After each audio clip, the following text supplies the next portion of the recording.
제가 이렇게 얘기를 했어요. 비록 현재까지는 요소지방보다 훨씬 떨어지지만 아마도 유사한 상황으로 추정이 된다. 그래서 더 발견될 가능성은 있다. 이렇게 제가 표현했는데 현재까지로 봐서는 너무 압도적으로 요소지방 그리고 홍삼 문화가 대단해요. 정말 대단한 것 같습니다. 그렇지만 어쨌든 간에 발전했고 요소지역과는 좀 다르게 문화가 발전했다. 영향은 주고받지만 확실히 다릅니다. 왜 그런지는 모르죠. 제가 신라 유적을 정리해 봤는데요. 태자가 관통하는 심양시 북쪽 호나죠. 그리고 하층 문화를 보통 약 7,000년 전으로 보고 있는 겁니다. 이게 유명한 바로 신랑 문화예요. 약 7,000년 정도의 문화. 8,000년 전에 흑융화 문화가 서쪽에 있었고 동쪽에서는 신랑 문화가 한 7,000년 정도 전에 시작이 됐고, 당연히 조금 이따 보여드리겠지만 여러 가지 유물과 유적을 보니까 농경을 겸한 정착생활을 시작했고요. 산업은 채집도 했지만은 어렵도 했고 그 다음에 농경도 했다는 겁니다. 보세요. 이 위치죠. 이게 지금 호나 유역에 있었던 신라 유적지고요. 오른쪽은 새로 만든 유적지입니다. 제가 아주 오래전에도 가봤고 몇 년 전에도 가봤는데 몇 년 전에 갔을 때 찍은 사진인데 굉장히 커졌어요. 중국은 참 여담사 말씀드리는데요. 지금 많은 사람들이 심양에 가면 윤용성 박물관을 가거든요. 어마어마하게 크잖아요. 그런데 제가 처음 갔던 때가 94년도거든요. 그때는 박물관이라 볼 수가 없었고요. 3층 건물에 어떻게 올라갔어요. 물건이 뭐가 있습니까? 없었어요. 그러나서 곧 불타 없어졌는데 그 위에 진 윤용성 박물관은 여러분들이 보시는 것처럼 어마어마한 규모를 갖고 있습니다. 그리고 거기에는 온갖 중국적인 해석으로 흔히 말하는 만주 역사를 왜곡시켰고요. 우리 역사 당연히 왜곡됐죠. 비파형 동공을 비롯해서 심지어는 발해와 연관된 시대를 보면 거기는 발해란 국명이 사라진 거죠. 거기서 찍은 사진들인데 이게 오른쪽에 이호갱이에요. 그리고 보니까 내부입니다, 이거. 그리고 이런 형태의 집을 갖추고 있었다. 신석시대에 본격적으로 이렇게 거주지를 마련했죠. 그리고 내부에서는 불을 피운 흔적들이 발견했고 당연히 신석기 시대니까 토기를 제조했겠죠. 그리고 박물관 입구에 들어가면 이런 부조가 있어요, 벽화가. 그리고 오른쪽을 자세히 보니까 한 여인이 가슴을 드러내고 목걸이에 많은 장식을 하고 손에도 장식을 하고 그리고 위에 뭔가 들고 있잖아요. 홀이에요. 일종의 상징물이죠. 이집트의 파라오도 들었고요. 모든 사람들이 다 드는 겁니다. 홀. 신령스러운 물건이죠. 하늘의 피를 받았다는 상징성을 뜻하는 건데 이것이 여기서 발견이 됐어요. 보시는 것처럼 바로 이겁니다. 목조로 만든 거거든요. 그런데 이렇게 새 모양으로 되어 있는 거죠. 그래서 심양시는 심양시 상징물로 이걸 쓰고 있는 거죠. 여러분 보셨을 거예요. 심양시에 가면 세워져 있는 거죠. 이게 바로 이겁니다. 그렇다면은 우리 서울의 상징물은 무엇일까요? 평양은 그래도 비파형 동공을 대단히 또 비평가하고 상징물을 쓰고 있는데 우리는 심양은 이렇게 신라 유적지에서 나온 목조로 만든 새 모양의 조각품을 바로 쓰고 있는 거죠. 신령스러운 물건이니까. 다시 말씀드려서 여기는 바로 하늘의 선택을 받은 특별한 땅이다. 이런 메시지를 전달하는 것 아니겠습니까? 그리고 여기서는 유적이 많이 있는데 제가 유적을 오늘 유물을 많이 보여드릴 거예요. 왜냐하면은 신랑 문화를 여러분들이 조금 더 깊이 인식하라는 겁니다. 홍삼 문화의 화려한 옥문화만 생각하지 마시고요. 신랑 문화도 꼭 보세요. 우리와 더 가까운 것은 바로 이 문화입니다. 이게 보시면 알겠지만 도끼는 아니에요. 돌삽 비슷한 거죠. 왜냐하면 우리가 가래하듯이 이렇게 한 거 있죠. 근데 오른쪽에는 이게 여러분들 어떻게 보이실지 모르겠지만 돌날을 가늘게 쪼개서 다듬은 겁니다. 그러니까 칼날이죠. 중국 사람들은 석엽, 돌 나뭇잎이라고 그러거든요. 이런 걸 만들었는데 이게 무엇으로 사용됐겠습니까? 당연히 칼로 사용이 됐던 거죠.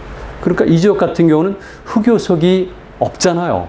왜냐하면 백두산 지역과 굉장히 멀죠. 그랬을 경우에 칼 대신으로 사용할 수 있는 것은 바로 이런 돌들을 날카롭게 짝에서 쓰는 거죠. 그렇다면은 간단한 것 아니죠. 이 돌들의 종류가 다양한데 돌들의 성분을 다 알아야 되고요.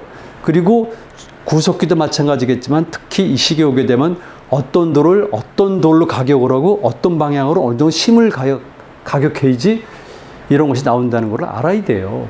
그럼 이것은 그 시대 사람들로 봐서는 최고의 하이 테크놀로지고 하이 나리 지식이에요. 여러분 생각에 아무거나 주워가지고 툭툭 쳐서 나올 거라 생각합니까? 그건 거 아니죠. 지금 여러분들과 똑같이 그 시대는 그 사람들이 최고의 지식인이었었고요. 최고의 엘리트들이에요. 그거 잊어서는 안 됩니다. 어떻습니까? 이게 곡물이 탄 흔적이거든요. 그러니까 불이 난 거예요. 그런데 곡물이 있다는 것은 이미 농경이 시작된 거죠. 재배 농경이. 그런가 하면은 여기서는 이렇게 과일 씨껍질이 나온 거니까 아, 채집을 했구나 알 수가 있는 거죠. 가장 손쉬운 것은 채집이고요. 두 번째는 어렵이고요. 세 번째는 수렵이고 네 번째가 저는 농경이라고 생각합니다. 어렵이죠. 당연히 홍산 문화도 그렇지만 이 신랑 문화도 어렵을 중요시 여겼죠.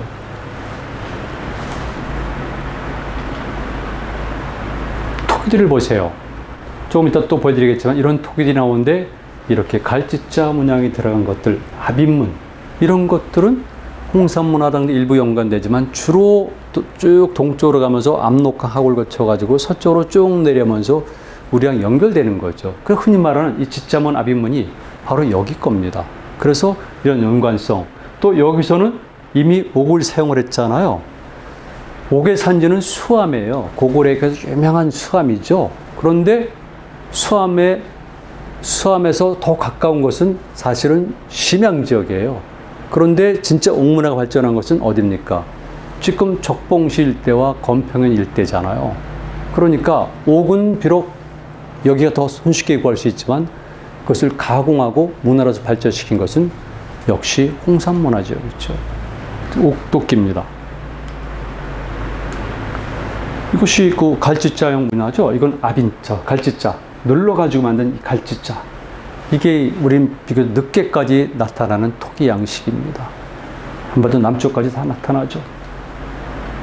그리고 어망추가 있는데 이 어망추는 이상하게 다른 지역보다 조금 거칠게 나타나요. 밝을 유물에 따라 다르겠지만 기본적으로 다른 지역에는 이 어망추의 양쪽 홈이 분명히 파져 있는데 여기는 그렇진 않아요. 그래서 요건 파졌지만 나머지는 대충 돼 있는데 이것은 어망추다. 이 어망추가 있다는 것은 그물을 사용했는데 그물도 작은 그물이 아니라 아주 큰 그물을 사용했다는 것을 말해줘요. 이거 중국에서는 다 분석이 돼 있어요. 그물의 종류까지도.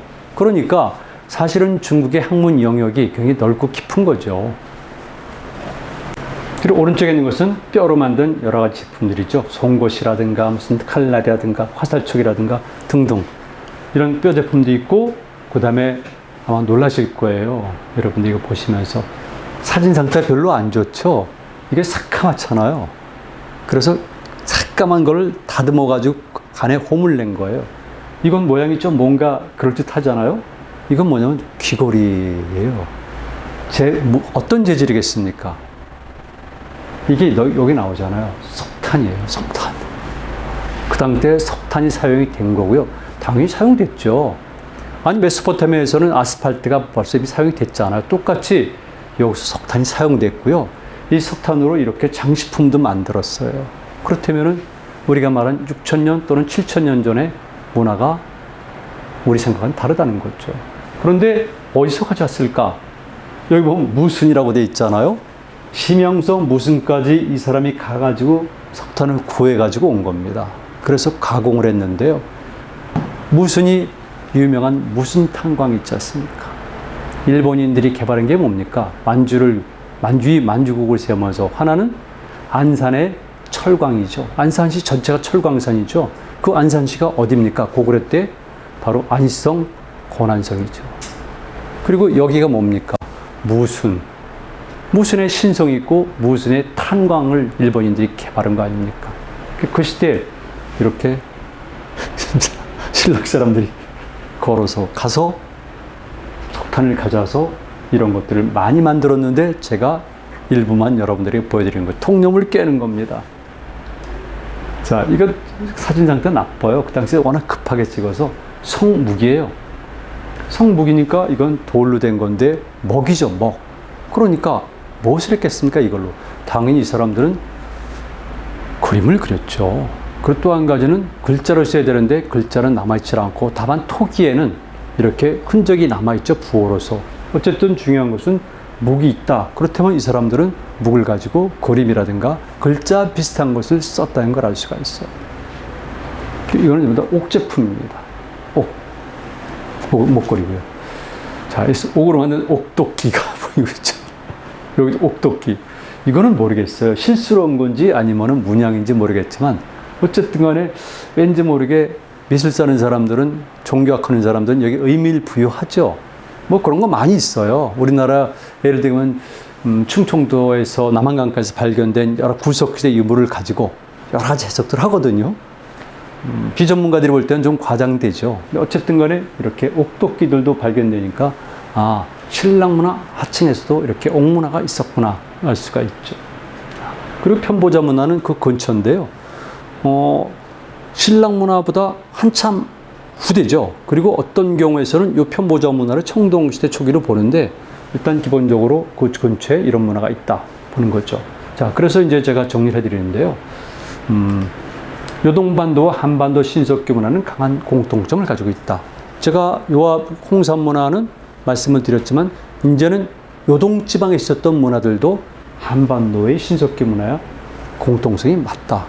그리고 당연히 여기는 아직 그 얘기를 안 썼구나. 그리고 이렇게 지자문이라든가 아빈문이라든가 등등 이런 걸 놓고 볼 때 당연히 영향이 있다 주장을 하는데 이유는 나중에 또 한번 말씀드리겠지만 백길이죠. 백길. 강길, 백길. 주로 백길이죠. 해양이 그래서 중요한 겁니다. 여러분들이 앞으로 우리 민족의 역사, 우리 민족의 역사의 긍정적인 점을 찾으려면요, 그동안 도외시했던, 몰랐던 해양을 반드시 염두에 됩니다. 모든 게 다 해양이죠.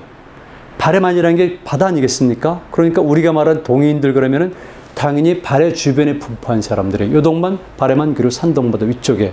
그리고 밑으로 내려가게 되면 산동바다, 남쪽에 청도만 일대 강소까지. 이게 다 백길로 연결되는 겁니다. 근데 왜 해양에 대해 관심을 안 갖죠? 그런 너무 편향적인 해석을 해온 거예요. 자, 제가 이런 사진을 보여드립니다. 대단한 산이네요. 보니까 여기에는 이렇게 화강암이 이렇게 깎아지른 듯 있어요. 멀리 바다가 보이고. 어디 갔습니까? 그런데 그 산 꼭대기 가니까 이런 건물이 있는데 이거 당연히 새로 만든 거죠, 중국인들이. 이게 바로 유명한 고구려 비사성입니다. 제 용어로 표현하면 고구려 수군함대 사령부가 있었던 곳. 중요하죠. 그리고 고구려 당나라 전쟁 때 장량의 수군이 공격해서 결국 서문을 통해서 급습해서 점령하는데 이때 고구려군이 8,000명이 죽었거나 아니면 포로가 된 거죠. 그러나 결국은 장량 수군이 여기 묶여 있었기 때문에 안성의 구원군으로 참여할 수는 없어요. 비사성입니다, 바로. 대련 금주에 있는 비사성. 제가 이걸 왜 보여드리겠습니까? 이 지역이 우리 역사, 우리가 말하는 원조선과 아주 가까운 곳이라는 거죠. 여러분들 알고 있는 유명한 감정자구의 강상무덤, 그리고 근처에 루상무덤, 장군무덤, 이거 전부 다 이 주변 지역입니다. 왼쪽을 보세요. 여러분 저 보이시죠? 보니까 여순, 일화, 감옥, 구지 이렇게 되어 있네요. 여순에 있는 일본과 러시아의 감옥 옛날 터라고 되어 있습니다. 제가 이걸 보여드리는 이유는 바로 여기서 안중근 의사, 단재 신채호 선생, 이혜영 선생이 순국하셨어요. 역사는 이런 겁니다. 고대사만 중요한 것이 아니라요, 그 이후 역사도 중요하고 현재도 중요합니다. 그래서 우리는 어떤 특정한 한 분야에 천착하지만 통시대적 세계관을 가져야 됩니다. 늘 그렇듯이 역사 현장에 가면은 여기 있는 사람들을 생각하고 지금, 바로 직전, 그리고 먼 올라가게 되면 원조선 아니면 그 이전까지 이걸 동시에 생각하는 습관을 가져야 됩니다. 이것이 역사가라는 소입니다. 그래서 오른쪽에 보니까 이런 것을 찍었는데 여러분들 한번 생각해 보세요. 왜 이런 사진을 제가 여기다가 소개를 할까? 그리고 여기 빨간 줄이 쳐져 있는데 왜 이 사람은 빨간 줄을 새에 두고 이렇게 다리를 벌리고 있을까? 흉측하게. 그리고 날씨가 잘 안 보이지만 여기가 바로 바다입니다. 바다. 그러니까 이미 아셨겠지만 이쪽은 흔히 말하는 발해, 이쪽은 우리 말하면 서해, 중국에서는 황해라고 부르는 것. 그래서 바로 여기가 발해와 황해를 나누는 분기점이 되는 거죠. 이게 바로 여수의 노철산 지역입니다. 아주 중요하죠. 고조선 시대 때도 무역 항구가 있었던 곳, 마석진 여기입니다. 그리고 이 아래서부터 조금 가게 되면은 말 그대로 산동반도의 레주 지역까지는 노철산 수도, 그리고 지리학적으로는 묘도 군도가 점점 이어지면서 이미 선사시대부터 7,000년 정도 전부터 양쪽에 교류한 흔적들이 나오고 있거든요. 그러니까 당연히 제가 여기를 설명할 수밖에 없는 거죠. 우리 민족의 역사 활동 모델을 보려면은 지난 시간에 했듯이 요소지방, 그리고 조금 전에 했듯이 요동지방, 그 다음에는 다시 내려와서 중국인들에게는 요남지방, 우리 말은 요동반도 남쪽, 그리고 여길 봐야 됩니다. 요동반도 남쪽에 장산군도란 바다까지 같이 봐야 돼요. 그래야지 그 지역에 대한 역사 전체를 조망할 수가 있고요. 우리 민족 아니면 원조선의 핵으로서의 그 무대도 이해할 수가 있습니다. 요소만 있는 것이 아니라 요동도 있다. 그런가 하면은 중국인들이 요남으로 부르는 요동반도 남쪽과 제가 얘기하는 장산군도라는 바다의 섬 군도도 있다. 같이 봐야 됩니다. 여기서 유적이 안 납니까? 많이 납니다. 많이.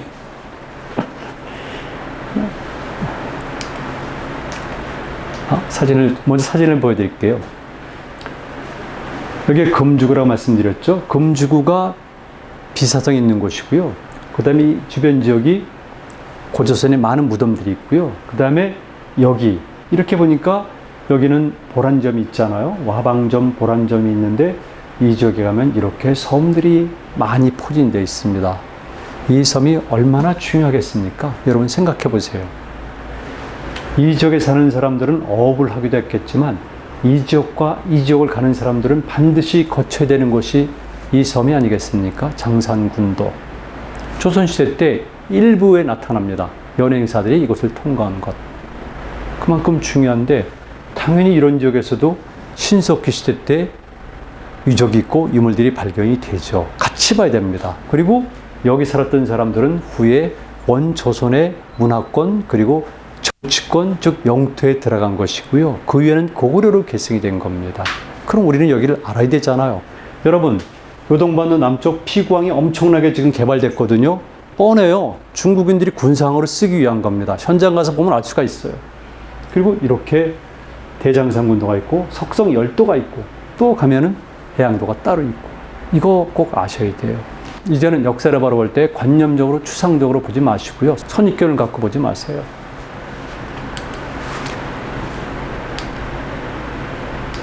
그래서 요동반도에 보니까 이렇게 남쪽에는 곽거춘 유적이 있습니다. 여순구구죠. 여기서 각종의 유물들이 발견이 되고 있어요. 그리고 각종의 동물들이 발견되고 있어요.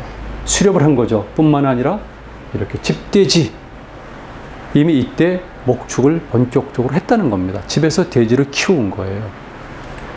뭐 그 밖에도 많죠. 이런 것들, 소라계통도. 이거 유물과 유적으로 남아있기 때문에 이런 설명이 가능한 겁니다. 그 시대 사람들이 이렇게 많은 어피리들을 먹었죠.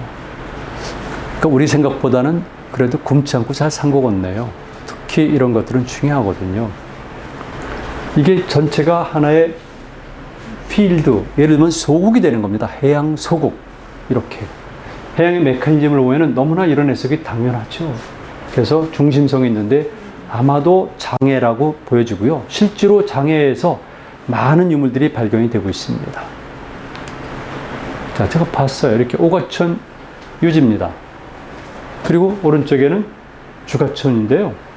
여기는 주씨들이 많이 사는 동네고 여기는 오씨들이 많이 사는 동네라서 각각 명칭을 붙였는데 이게 바로 유명한 소주산 유적지입니다. 신석기 시대 때 어마어마하게 많은 유물들이 발견된 곳이죠. 그리고 여기서 발견된 유물들이 결국은 요남지방, 즉 요동반도 남쪽 그리고 산동반도랑 연결이 되고 일부는 홍산문화랑도 연관이 되는 겁니다. 보이죠? 요동반도 남쪽을 거쳐서 발해만이나 산동반도로 들어가는데 굉장히 중요하다. 그러니까 이 지역의 전력적 가치, 그다음에 경제적 가치, 문화적 가치가 당연히 대두가 되는 거죠. 왼쪽 사진은요, 조금 전에 보였던 오가천 유적을 이렇게 멀리서 찍은 건데 보시는 것처럼 이 아래쪽에 있는 큰 만이 있는데 만의 배들이 이렇게 많이 정박되어 있어요. 그렇다면 여기가 당시도 어업의 중요한 산지였구나 확인할 수가 있는 거죠. 자, 장상군도로 또 들어갑니다. 조금 전에 봤던 사진이 장상군도인데요. 그 중에서도 가장 유명한 곳이 소주산 유적이에요. 광록도 섬이 있는데 제가 이 지역을 2번 들어가 봤어요, 사실은. 그런데 여긴 지금은 모르겠습니다만 한 몇 년 전까지만 하더라도 외국인들은 출입이 금지된 지역이에요. 그러니까 95년도에 제가 갔을 때는 당연히 위험한 곳이었었죠. 그래서 신변의 위협을 무릅쓰고 간 겁니다. 그리고 역사 스페셜 팀이랑도 가서 프로를 제작한 건데요. 그만큼 이 장상군도 지역이 고구려에게 중요했다. 그러나 저는 고구려와 함께 신석기 시대에도 이렇게 중요했다는 것을 다시 보완해서 말씀을 드리는 것. 아주 중요해요. 그래서 1기, 3기로 되어 있는데 1기 문화는 신랑문화, 즉 심양지역의 신랑문화랑 연관이 되어 있다. 그리고 거의 유사한 시기라든가 조금 늦은 시기니까 사람들이 오고 간 것. 여기서 발견된 짓자무늬가 말씀드렸듯이 이렇게 전체가 연결이 되는 겁니다. 이렇게 전체가. 갈짓자문양이. 그리고 한국의 신석기로 늘 짓자무늬를 얘기를 많이 하는데 이게 다 연관이 돼요. 또 말씀을 드리는데요. 그래서 흔히 말하는 요동반도 끝에 대련지역과 산동반도는 굉장히 관계가 밀접해요. 제가 여기 얼마나 글을 썼는지 모르겠는데 1기 때부터 이미 왕래가 빈번했었고요. 여기는 어떻게 나온지 모르겠지만 7,000년 정도 전에 이미 양지역에 해양교류가 있었다는 구체적 증거들이 나옵니다. 이를테면 돌탓이라든가 아니면 사람들이 살았던 해양 유물들이 남아있는 이런 유적지가 있다든가 뭐 이런 것들이 있고요. 그 다음에 그래서 중국과 일본 학자들은 이미 5,000년 전에 산동반도와 요동반도 사이에는 해운업이 있었다는 용어를 쓰고 있어요. 그냥 오고 간 정도가 아니라 해운업이라는 표현을 학문적으로 쓰고 있는 겁니다. 그러면 그 시기로서 얼마나 빈번하게 오고 가는 걸 알 수가 있는 거죠. 그래서 이미 7,000년 정도 전부터 산동반도와 요동반도 그리고 장해, 즉 장상군도는 교류가 있었다 볼 수가 있고요. 심지어는 고래뼈도 발견됐는데 뭐 고래뼈 발견된 건 특별한 건 아니죠. 왜? 우리도 발견됐으니까. 우리도 고래뼈 발견됐잖아요. 동삼동에서도 고래뼈가 발견됐잖아요. 그걸로 만든 물건도 발견이 됐고, 그래서 우리가 얘기하는 것처럼 5,000년 전후로 한 시기에 뭐 고래잡이 있는 일상적으로 있는 겁니다. 자, 오가천, 조금 전에 보였던 오가천 유적을 보니까 여기서는 이러이러한 것들이 발견됐고, 특히 토조 흙으로 만든 돼지 식품이 발견됐다. 조금 전에는 집에서 키웠던 돼지 뼈를 말씀드렸죠. 그런데 이렇게 예술품도 나오고 있어요. 생각보다는 장산군도 일대가 문화가 매우 발전한 지역이라는 것을 알 수가 있는 거죠. 다시 한번 보여드립니다. 오른쪽에 오가천 유적을 본 거고요. 다시 아래는 주가천 유적을 보는 겁니다. 신석시대 유적들. 그리고 이 그림은요, 여러분들은 하나하나 구분하실 필요는 없는데요. 신석기 시대에 있었던 어렵 공구들만 보여드리는 겁니다. 그래서 큰 틀로 보게 되면 그것은 어망추잖아요. 사실 촉이죠. 뭐다 작살도 있고 그런데요. 이런 것들을 전부 다 여러 군데 걸 한꺼번에 모아놓은 겁니다. 비교를 하기, 중국 학자들이 비교하기 위해서 일단 신라 하층에서는 4번, 네 번째니까 신라 하층문에서 발견된 거죠. 그래서 이 시기를 정리하면은요, 요남 지역입니다. 요동반도의 남쪽인 요남 지역은 신석기 시대의 초기와 중기에 중국의 중원 문화보다 결코 낙후되지 않았다. 제가 하는 것이 아니라 중국 학자들의 설을 제가 소개드리는 겁니다. 그리고 일부 유물들은 오히려 중원보다도 출현이 앞섰다. 그러면 요동지방과 요남지방과 그리고 장상군도를 다시 볼 필요가 있는 거죠. 그리고 반호령 속도 문제가 있는데요. 잘 아시겠지만 반호령 속도는 농경이 시작되면서 특히 쌀 농사가 시작되면서 본격적으로 활용이 됐는데 중국의 절강성 남쪽의 주산군도, 영파 일대, 그리고 쭉 북상하면서 해안가에 포진해 있고요. 산동반도, 그리고 흔히 말하는 요한문명권에서도 보이고 있고요. 그리고 다시 바로 이 지역에서 발견이 되고 있는 겁니다. 그런데 이 반호령 속도는 전체예요.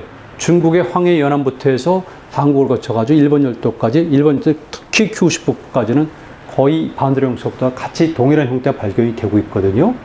그러니까 이런 걸 통해서는 이미 이 무렵에 황해를 사이에 두고 가운데 두고 이렇게 하나의 문화권이 생성됐다는 걸 알 수가 있어요. 5,000년이 아니라 약 7,000년 정도 전부터 이미 중국의 남쪽부터 시작해서 북쪽까지 연결이 되고 있고요. 그리고 다시 오면서 한반도 남북까지도 이어지고 일본 열도까지도 이어지는 겁니다.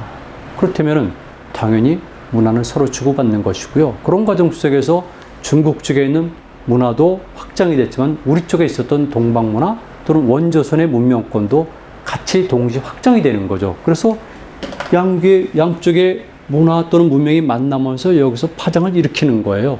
가운데는 습합지대가 되는 거겠죠. 그래서 경우에 문명권 이론을 적용시키게 되면 우리 민족의 활동 영역은 보다 더 확장이 될 수가 있다는 거죠. 일부 사람들이 오해를 하고 또 일부 사람들이 전체 이의를 제기하더라고요. 제가 말씀드린 것은 고조선에는 국가가 아니라 고조선 문명권을 얘기합니다. 고조선 질서, 고조선 문명권은 이렇게 넓고 그리고 다양했다. 이걸 말씀을 드리는 겁니다. 그리고 핵으로서의 고조선은 정적 실체니까 그거는 나중에 좀 더 모아지면서 핵이 형성되는 거죠. 그 핵이 형성됐을 때마저도 저는 지난 시간에 말씀드렸지만 고조선을 절대 제국지향적 국가, 율령국가, 중앙집권적 국가, 그리고 고대 로직이 발전한 그런 국가로 보질 않아요. 비중심적 국가로 봐요. 비논리적 국가로 보고 그리고 비합리적 국가로 봐요. 이때 비는 나쁜 것이 아니에요. 그리고 그것이 우리 문화의 특성이기도 하고 우리가 살고 있는 자연 생태 환경의 특성이기도 하고 그리고 21세기에도 우리가 중국이라든가 일본을 모델로 삼지 않고 우리 고대 문화를 모델로 삼아야 되는 이유는 바로 21세기가 지향하는 모습을 갖고 있기 때문에 그렇다는 겁니다. 고조선의 영토가 대단히 넓고 그리고 하나의 제국이었었다. 그러면 중국과 일본과 무슨 차이가 있겠습니까? 그러면은 중국의 신중화 제국주의와 그리고 일본의 군국주의랑 무슨 차이가 있습니까? 여러분들은 그런 것들을 꼭 명심하셔야 돼요. 여기는요, 산동반대 레주에 가면 있는 삼산도 항입니다. 제가 이걸 보여드린 이유는 나중에 제가 또 바레만 자체를 말씀드리겠지만 이게 바로 레주만 가장 북쪽에 있는 레주시 바깥에 있는 건데요. 요동반도 끝에서부터 쭉 묘도군도를 타고 내려오게 되면 만나는 곳이 바로 여기입니다. 그래서 수나라도 당나라도 고구려를 공격할 때 여기를 출발했고요. 이 삼산도 항은 당태종이 고구려를 공격할 때 군량미를 쌓아둔 곳으로 세례에 나온 곳입니다. 제가 여기 요트를 타고 들어가 봤는데요.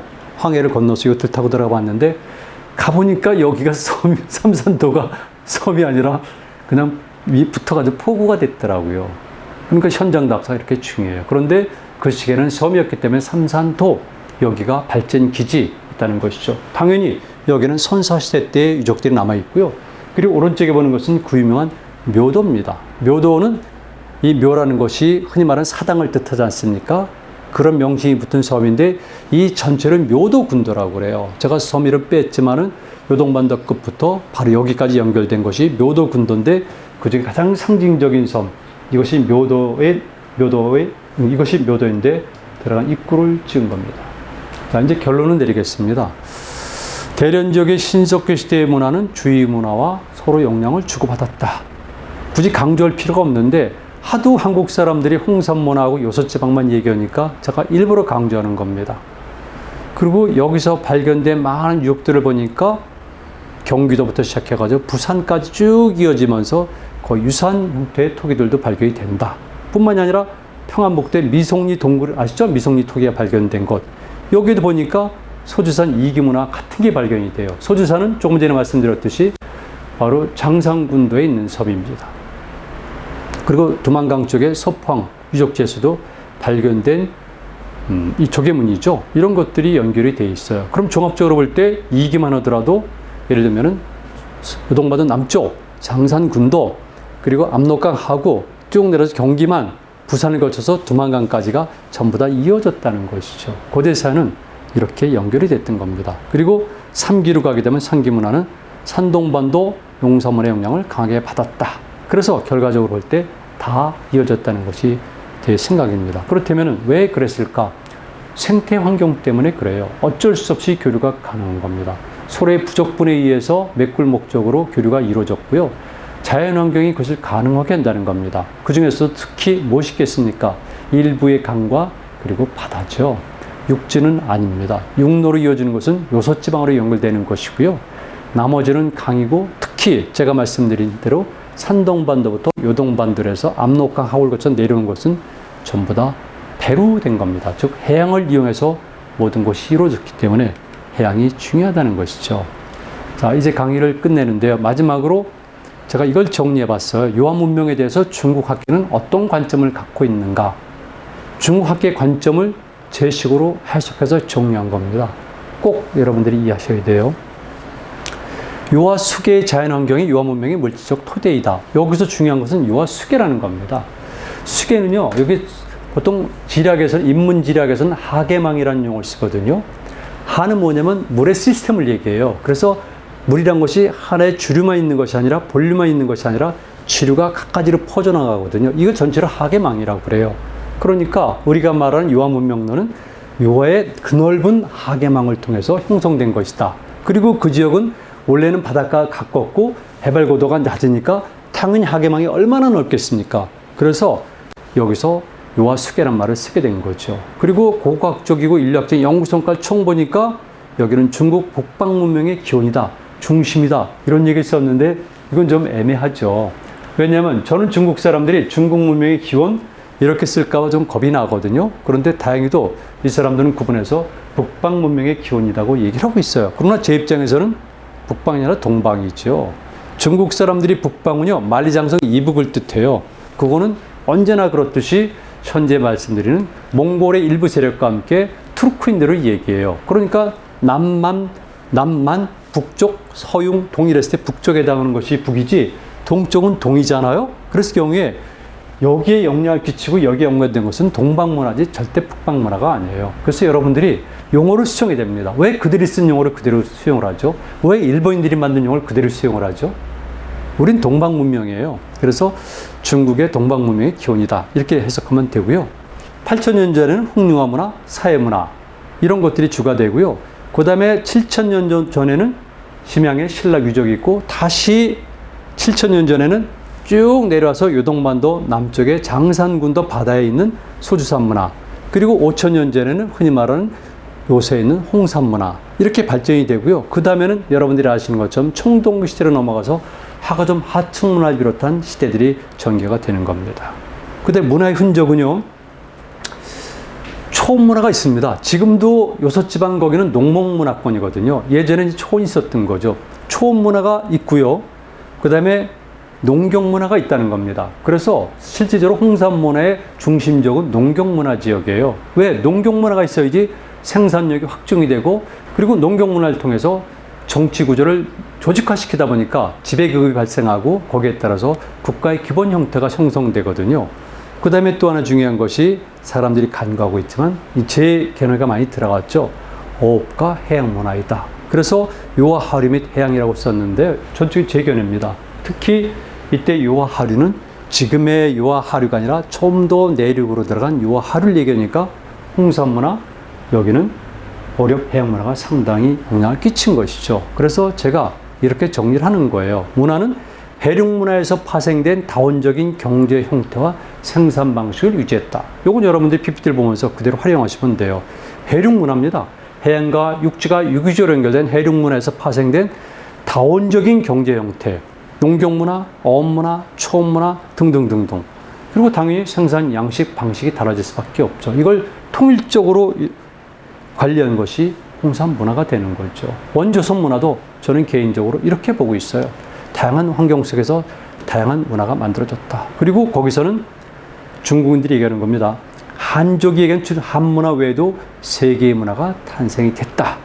이게 중요한 거죠. 그리고 당연한 것이겠지만은 중국 사람들 입장에서 볼 때 그 시기에도, 그러니까 홍산 문화 시기가 아니라 그 이후 시기로 넘어가고 적어도 문자가 생기면서 역사 기록이 됐을 때 흔히 말해서 산해관 이북 동쪽은 중국과 다르거든요. 그러면서 볼 때 나중에 있었던 종족들을 거꾸로 소급해 올라가서 보니까 이 지역에서는 그 이후까지도 이렇게 다양한 세계의 문화가 탄생이 됐다고 보는 겁니다. 이렇게. 참고서 말씀드리는데,